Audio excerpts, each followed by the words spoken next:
चल चहल सुन लबा आए रे ए तेरी छाछुआई रे चल चहल सुन लबा आए रे। Recording by RR music.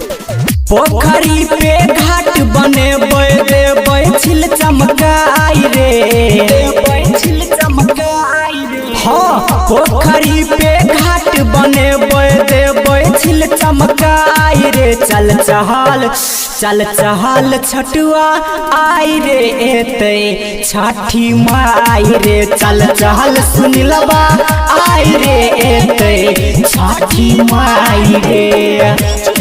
चल चहल सुन लबा आए रे एते छठी माई रे।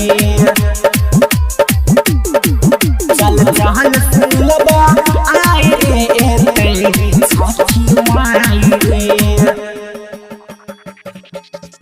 विकासबा सुमितवा लवर से कियो ने बात कर भी छठी मैया के मिलके सब घाट बने भी घाट बने भी। हाँ अपना अपना घर से सब लली है को दार रे एह तसे ओ तो देबै सब मिलबानाई रे।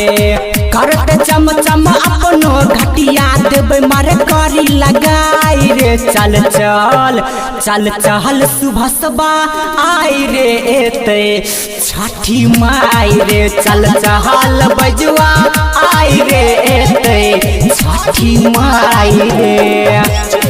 चल चहल सुन लबा आई रे एते छठी माई रे।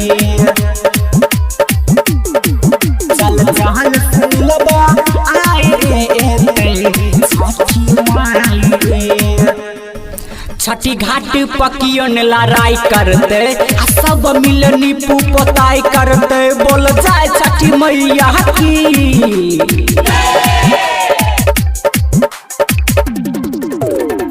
पोखरी के चारों ओर दियोरी जराई के और देते सब तिबैया छठी माई के।